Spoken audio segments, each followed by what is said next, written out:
Good evening friends, myself doctor Shilpi Jaiswal. आज हम लोग एक महान व्यक्तित्व की बात करेंगे जिनकी विचारधारा जो है आज भी अस्तित्व में है और जिनके विचारों को अगर हम वर्तमान भारत में अगर निरूपित करें तो भारत जो है वो एक सशक्त भारत के रूप में स्थापित किया जा सकता है। तो आज हम लोग बात करेंगे पंडित दीनदयाल उपाध्याय जी की कि इनके क्या विचार है। यदि पंडित दीनदयाल उपाध्याय जी की अगर व्यक्तिगत जीवन की चर्चा करें तो इनका जन्म जो है वो 25 सितंबर 1916 को हुआ था। इनके पिताजी का नाम श्री भगवती प्रसाद उपाध्याय था और माता जी का नाम राम प्यारी था। पिताजी जो थे वो उत्तर प्रदेश के जलेसर रोड स्टेशन पर रेलवे में मास्टर थे। इनके जो पितामह थे पंडित हरे राम जी शास्त्री, वो ज्योतिष शास्त्र में अपने समय के अति विद्वान माने जाते थे। बाल्यकाल में भी इनके साथ काफ़ी त्रासदी हुई और इनकी आयु जब 7 वर्ष की ही थी तब इनके माता पिता का देहांत हो गया और इनका पालन पोषण इनके मामा श्री राधा रमण जी शुक्ल के घर में हुआ। कर्म में ध्यान एकाग्र करने का मंत्र पंडित दीनदयाल जी ने अपने बाल्यकाल में ही ग्रहण कर लिया। वे विद्याजन की सीढ़ियां सफलतापूर्वक चढ़ते गए। उन्होंने कानपुर के सनातन धर्म कॉलेज से बीए की परीक्षा वे प्रथम श्रेणी में ही उत्तीर्ण की। इसी समयावधि में इनका संपर्क 1937 में राष्ट्रीय स्वयं सेवक संघ से हो गया। उत्तर प्रदेश में संघ कार्य की नींव रखने वाले माननीय श्री भाऊराव देवरस से इनका परिचय उनके लिए राष्ट्र समर्पित जीवन जीने का व्रत अंगीकार करने का क्षण बन गया। राष्ट्रीय स्वयं सेवक संघ के प्रचारक होने के कारण वे सन 1942 में लखीमपुर जिले में नियुक्त हुए। 3 वर्ष के कार्यकाल में ही वे उत्तर प्रदेश के राष्ट्रीय स्वयं सेवक संघ के सह प्रांत के प्रचारक बन गए। 1951 में जनसंघ के निर्माण तक वे इसी क्षेत्र में इसी दायित्व से कार्य करते रह गए।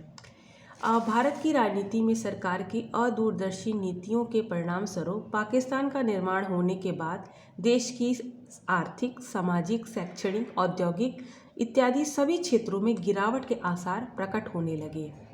ऐसे क्षणों में राजनीतिक क्षेत्र में एक नए नेतृत्व की जो मांग है वो गूंज उठी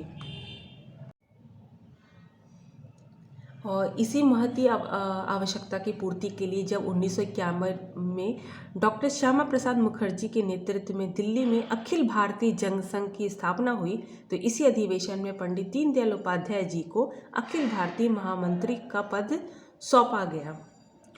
अगर हम बात करें कि एक लेखक के रूप में पंडित दीनदयाल उपाध्याय जी का क्या योगदान रहा है तो हम ये देख सकते हैं कि इन्होंने बहुत सारे पत्रों, बहुत सारे पुस्तकों को रचित किया, उनकी रचना की। और इसी संदर्भ में अगर हम देखें तो सम्राट चंद्रगुप्त, जगत गुरु शंकराचार्य, अखंड भारत क्यों है, राष्ट्र जीवन की समस्याएं, राष्ट्र चिंतन और राष्ट्र जीवन की दिशा इत्यादि इनकी महत्वपूर्ण पुस्तकें रही हैं। और इनमें जो है महत्वपूर्ण है वह एकात्म मानववाद जो है वो काफ़ी महत्वपूर्ण विचारधारा है। इसके बारे में हम अभी डिटेल में चर्चा करेंगे। अगर हम बात करें कि पंडित दीनदयाल उपाध्याय जी के क्या विचार रहे हैं, इन्होंने एकात्म मानववाद के बारे में क्या कहा है, तो अब हम ये देख सकते हैं कि पंडित दीनदयाल उपाध्याय जी जो है वो ये कहते हैं कि भारत जो है, भारत की अपनी एक संस्कृति है, अपनी एक परंपरा है और हमें इसके ऊपर ही ध्यान देनी चाहिए। उनके अंतर्मन में राष्ट्रवाद और भारत राष्ट्र के लिए कितनी श्रद्धा थी। यदि भारत की आत्मा को समझना है तो उसे राजनीति या अर्थनीति के चश्मे से न देखकर सांस्कृतिक दृष्टिकोण से ही देखना होगा।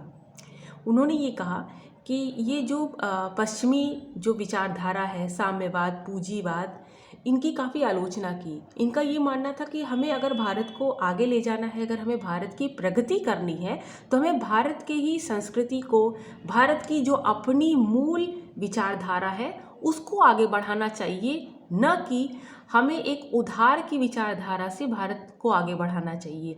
यानी कि भारत की प्रगति का जो जड़ है, जो मूल है, वो भारत में ही है। हमें किसी दूसरे से उधार लेने की या किसी दूसरे से बोरो करने की ज़रूरत नहीं है। हमारी अपनी संस्कृति ही काफ़ी प्रगतिशील है और हमें किसी और विचारधारा पर जो बाहरी है उस पर निर्भरता नहीं रखनी चाहिए। उनका ये कहना था कि भारत की जो अभिव्यक्ति राजनीति के द्वारा न होकर उनकी संस्कृति द्वारा ही होगी। विश्व को भी यदि हम कुछ सिखा सकते हैं तो उसे अपनी सांस्कृतिक सहिष्णुता एवं कर्तव्य प्रधान जीवन की भावना को ही शिक्षा में दे सकते हैं। उन्होंने जो राष्ट्र की या राष्ट्रवाद की जो भारतीयकृत परिभाषा दी वो ये है कि संस्कृति राष्ट्र का शरीर, चिति उसकी आत्मा तथा विराट उसका प्राण है। ये जो परिभाषा है जो पंडित दीनदयाल द्वारा दी गई उसके अंतर्गत ये कहा गया कि राष्ट्र में रहने वाले जनों का सबसे पहला दायित्व होता है कि वो राष्ट्र के प्रति ईमानदार रहें। भारतीय संस्कृति विश्व की सबसे पुरातन संस्कृति है और उसी संस्कृति से सीखकर भारत को आगे बढ़ने की आवश्यकता है। हमें राम राज्य तथा महाभारत में श्री कृष्ण की अधर्म के प्रति नीति को न भूलाकर उससे सीखकर एक शक्तिशाली शासकों के जीवन से प्रेरणा लेकर भारत को दुनिया के अग्रणी राष्ट्रों की श्रेणी में कैसे लाना है, इस पर भी चिंतन करने की आवश्यकता है। दीनदयाल जी स्वतंत्र भारत में अपनी भारतीय संस्कृति से सीख लेकर आगे बढ़ने की जो दिशा दिखाने वाले विचारक थे। पंडित दीनदयाल जी जो है वो सनातन धर्मी थे। वो प्राचीनता से कटकर आधुनिक बनने की प्रवृत्ति को सामाजिक जीवन के लिए अहितकारी मानते थे। उनके विचार से जनसंघ केवल सत्ता प्राप्ति के लिए स्थापित दल नहीं था, बल्कि राजनीतिक क्षेत्र में के साथ ही साथ राष्ट्र जीवन में युग परिवर्तन कराने के लिए निर्मित एक राजनीतिक दल था। दीनदयाल उपाध्याय जी आधुनिक भारतीय राजनीति में क्रांति लाने वाले पुरोधा थे। राष्ट्र की अखंडता पर उन्होंने विशेष बल दिया और तथा साथ ही साथ विभाजन के पश्चात पाकिस्तान में रहने वाले हिंदू अल्पसंख्यकों पर हो रहे अत्याचारों तथा जबरदस्ती धर्म परिवर्तन पर अपने विचार प्रस्तुत किए। दीनदयाल उपाध्याय एक ऐसे राजनीतिक नेता थे जो कि राष्ट्रीय संकट के समय सभी राजनीतिक दलों को एकता दिखाने के लिए अपील करते रहे। श्यामा प्रसाद मुखर्जी ने कहा था कि अगर मुझे 2 दीनदयाल मिल जाएं तो मैं भारतीय राजनीति का नक्शा ही बदल दूं। इनके उपयुक्त कथन से ये प्रतीत होता है कि दीनदयाल उपाध्याय जी का चरित्र कितना मजबूत था और उनके इसी गंभीर प्रयत्न के परिणाम स्वरूप राजनीतिक परिदृश्य में उनका स्थान बना है और सदैव बना रहेगा। यदि हम बात करें कि इनकी मृत्यु कैसे हुई और ये कैसे इनका जो शव है वो पाया गया, तो 11 फरवरी 1968 को पंडित दीनदयाल उपाध्याय जी जो हैं उनका जो शव है वो मुगल सराय स्टेशन के यार्ड में पाया गया। इस षड्यंत्रकारी जो घटना का रहस्य अभी भी अज्ञात है। भारतीय प्रजातंत्र के राजनीतिक क्षितिज पर विचार, कार्य और प्रगति की महान आशाएं लेकर जो अति दिव्य जीवन उभर कर सामने आ रहा था और अति प्राचीन भारतीय जीवन दर्शन के आधार पर युगानुरूप नूतन व्यवस्थाएं, मौलिक चिंतन और दार्शनिक दृष्टिकोण से परिपूर्ण व्यवहारिक व्याख्याएं प्रस्तुत कर रहा था, वह सहसा ओझल हो गया। सरल व्यवहार, सादा जीवन, उच्च विचार, प्रदीप अंतःकरण और कर्मठता की मूर्ति सहसा विगलित हो गई। इसलिए पंडित अटल बिहारी वाजपेयी जी ने कहा कि सूर्य ढल गया, अब हमें तारों के प्रकाश में मार्ग खोजना पड़ेगा।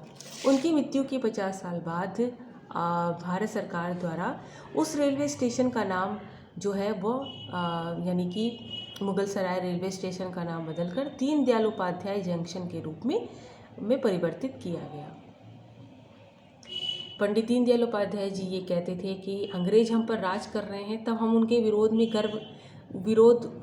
कर रहे थे तो उस पर हम गर्व का अनुभव कर रहे थे। लेकिन जब अंग्रेज चले गए तो हमने पश्चिमीकरण को अपना पर्याय मान लिया कि यही प्रगति का पर्याय है और जब तक हम पश्चिमीकरण को नहीं अपनाएंगे तब तक हम प्रगतिशील नहीं हो सकते हैं। तो यहाँ पर वो कहते हैं कि धर्म बहुत बड़ा व्यापक अवधारणा है और यहाँ पर वो भारतीय धर्म और भारतीय संस्कृति इसको अपनाने की बात करते हैं। इन्होंने हिंदूवाद की जो नवीन अवधारणा को प्रस्तुत किया। इनका मानना था कि हिंदुत्व एक जीवन पद्धति है, किसी विशेष पूजा पद्धति को अपनाने वाला हिंदू होता है ऐसा नहीं है। हर व्यक्ति जो भारत को अपनी जन्मभूमि मानता है, उसके प्रति आदर, सम्मान, प्रतिबद्धता रखता है, वह हिंदू है। यानी हिंदुत्व को किसी धर्म विशेष या देवी देवता के साथ नहीं जोड़ा जा सकता है। और यहाँ पर इनका मानना था कि हिंदू समाज जो है वो प्राचीन काल में विश्व गुरु था और संपूर्ण विश्व का पथ प्रदर्शक भी था, जिसका प्रमुख कारण जो है वह हमारी सनातन वैज्ञानिक संस्कृति थे, और जिसको अंग्रेजों के प्रभाव के कारण और पश्चिमीकरण के कारण हमने त्याग कर दिया है। यही का परिणाम है कि भारतीय समाज जो है वो पिछड़ता चला जा रहा है।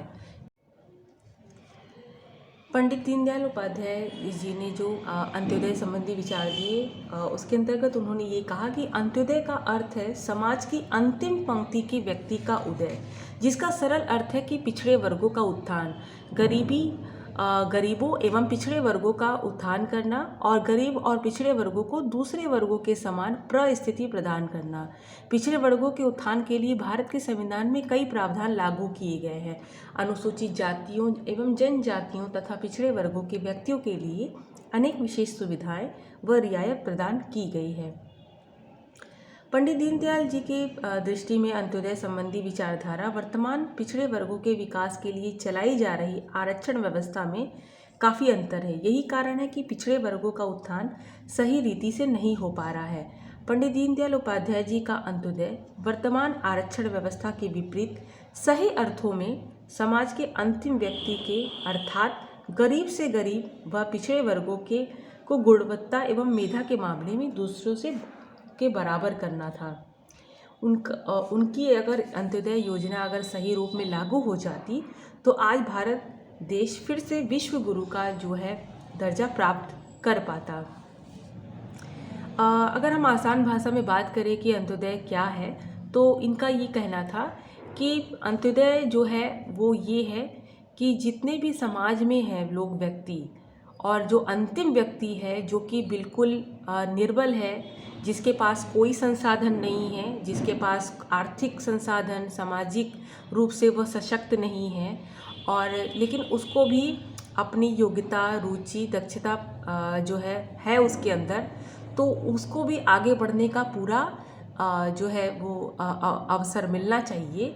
तो यहाँ पर जो अंत में जो खड़ा व्यक्ति है, जिसके पास कोई भी संसाधन नहीं है, तो सरकार का ये कर्तव्य है या अंत्योदय के अंतर्गत ये सरकार पर का ये कर्तव्य हो जाता है अंत्योदय योजना के अंतर्गत कि सरकार या कोई हर व्यक्ति जो है वो हर जो पिछड़ा व्यक्ति है, जो बिल्कुल अंतिम पंक्ति में खड़ा है, जिसके पास कोई संसाधन नहीं है, उसे भी अवसर प्रदान करे, उसे भी इस तरीके की मदद प्रदान करे कि वह अपना जो है व्यक्तित्व को निखार सके, अपने जीवन को आगे बढ़ा सके।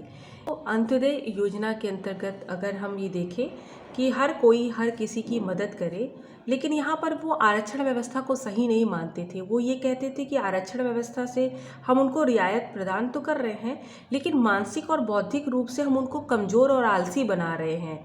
यहाँ पर अंत्योदय के अंतर्गत उनका ये मानना था कि हम पिछड़े से पिछड़े व्यक्तियों को मानसिक और बौद्धिक रूप से भी सशक्त करें, न केवल आर्थिक रूप से सशक्त करना वो सही नहीं मानते थे। वो उनका ये मानना था कि आर्थिक तो ठीक है, लेकिन इसके साथ हमें जो पिछड़े वर्ग है, जो बिल्कुल पिछड़े हुए हैं, जो समाज की अंतिम पंक्ति में खड़े हैं, हमें उनको मानसिक और बौद्धिक रूप से भी उनको आगे बढ़ाने का कार्य करना चाहिए। उनका विचार था कि आर्थिक योजनाओं या आर्थिक प्रगति का माप समाज के ऊपर की सीढ़ी पर पहुँचे हुए व्यक्ति नहीं, बल्कि सबसे नीचे के स्तर पर व्यक्ति विद्यमान से होगा।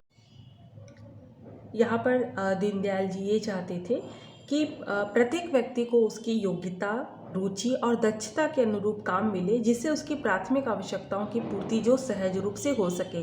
दीनदयाल जी चाहते कि देश में न अर्थ का अभाव रहे और न ही अर्थ का प्रभाव रहे। यह दर्शन भारत समाज के अंतिम व्यक्ति के जीवन स्तर में सुधार और मुख्य धारा में पहुंचाने वाला था। अगर हम बात करें एकात्म मानववाद की कि एकात्म मानववाद क्या है और इसके संदर्भ में पंडित दीनदयाल जी ने अपने क्या विचार दिए हैं, तो इनका ये मानना था कि ये जो संपूर्ण सृष्टि है वो एक परिवार है, और यहाँ पर जो सभी मानव हैं वो एक हैं। इसके संदर्भ में वो भारत के जो उदाहरण है वो प्रस्तुत करते हैं और भारतीय दर्शन को वो ये कहते हैं कि भारतीय दर्शन ही इस संदर्भ में वैचारिक उपकरण हो सकता है, चाहे राजनीति का प्रश्न हो, चाहे अर्थव्यवस्था का प्रश्न हो अथवा समाज की विविध जरूरतों का प्रश्न हो। उन्होंने मानव मात्र से जुड़े लगभग हर प्रश्न की समाधान जो है वो अपने लेखों में किया है। यहाँ पर वो ये बताते हैं कि समाजवाद और साम्यवाद, पूंजीवाद जैसी जो नीतियाँ हैं वो भारत के लिए सही नहीं है, अव्यवहारिक है। और यहाँ पर उन्होंने ये कहा कि भारत की जो संकल्पना है, भारत की जो विचारधारा है, उसके अंतर्गत उन्होंने एकात्म मानववाद के बारे में जो बताया, उन्होंने ये कहा कि सबसे पहले जो है वो व्यक्ति है, फिर व्यक्ति से कौन जुड़ता है, परिवार, फिर परिवार से बनता है समाज, फिर समाज से बनता है राष्ट्र, फिर बनता है विश्व। यानी कि सभी एक दूसरे से जुड़े हुए हैं और ये हमें अपनी मानसिकता में भी रखनी है कि कोई भी किसी से भिन्न नहीं है। और जब हम एक दूसरे के साथ जुड़े हुए हैं तो यहाँ पर हमारा यह कर्तव्य बन जाता है, हमारा ये एक ड्यूटी हो जाती है कि हम अपने विकास तो करें लेकिन आध्यात्मिक विकास भी करें और एक दूसरे को अपने से जुड़ा हुआ मानकर। उन्होंने कहा कि एक दूसरे से जब हम जुड़े हुए रहते हैं तो हम अगर हम दूसरे का अहित करेंगे तो हमको ये मानना होगा कि हम स्वयं का भी अहित कर रहे हैं। उन्होंने कहा कि मन, आत्मा, बुद्धि, शरीर का जो समुच्चय है वही मानव है। और इसी के संदर्भ में उन्होंने पुरुषार्थ की बात की। पुरुषार्थ आप सभी जानते हैं कि जब हम मनु अथवा कौटिल्य जब हम पढ़ते हैं तो हम ये इस चीज़ को पढ़ते हैं कि धर्म, अर्थ, काम, मोक्ष ये पुरुषार्थ है और यही मानव दर्शन का केंद्र है। तो यहाँ पर चारों पुरुषार्थों की लालसा मनुष्यों में होती है और इनसे बैलेंस बनाए रखना, इसकी पूर्ति करना, ये भारतीय संस्कृति का सार है।